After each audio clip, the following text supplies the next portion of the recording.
Bonjour Michel Salah, vous venez d'écrire Yahvé ou l'économie du sang. Comment est né votre ouvrage?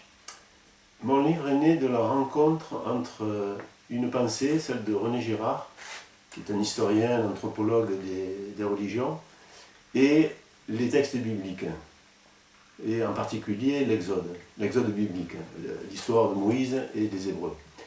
Et je suis lecteur de René Girard depuis de longues années, puisque son livre phare est sorti dans les années 70. Et je suis également lecteur des textes bibliques depuis très longtemps, mais de façon assez en amateur. Et ça n'est que récemment, suite à des études d'hébreu et de grec biblique, que la rencontre avec les textes bibliques et l'Exode, cette rencontre a fait une sorte de flash avec les théories de René Girard. Ces théories mettent en relation les religions en général et la violence humaine. J'ai été en quelque sorte forcé d'écrire ce livre, enfin il s'est imposé à moi. Donc si on regarde, si on lit attentivement l'Exode biblique, on s'aperçoit que c'est un livre qui est bourré de mythologie.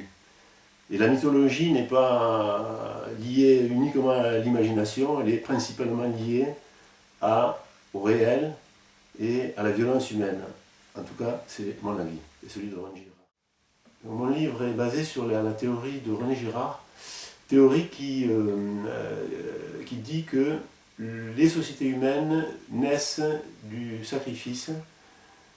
Le sacrifice humain ou animal, ou l'un après l'autre, permettant finalement une économie de la violence par la polarisation de la violence de chacun des membres de la société sur la victime. En ce sens, donc, on peut parler de mécanisme fondateur et mécanisme qui permet la naissance de la culture, parce qu'associé au sacrifice naît tout un ensemble de prescriptions culturelles, enfin religieuses d'abord et puis culturelles ensuite. Il suffit pour cela de regarder ce qu'est la Pâque juive. La Pâque juive avec l'intervention personnelle de Dieu, de Yahvé, qui, lors de la 10e plaie, vient, dans la nuit égyptienne, mettre à mort toutes les prémices humaines et animales, c'est-à-dire les premiers-nés humains et animaux en Égypte, et pour obliger Pharaon à libérer les Hébreux. Donc on voit par cet exemple la grande violence qui transparaît et qui n'est pas, à notre avis, uniquement imaginaire. Il y a dans l'Exode d'autres types de violences, en particulier quand Moïse revient auprès des Hébreux, jeune homme, après avoir été éduqué par la fille de Pharaon, il assiste à des scènes de violence entre un Égyptien et un Hébreu, et puis également deux Hébreux entre eux, des scènes de violence à mort.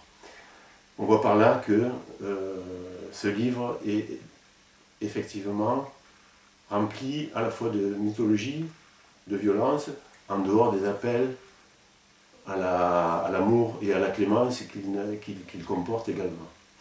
Donc mon livre traite de ces sujets. Et je pense avoir amené une ou deux idées intéressantes sur les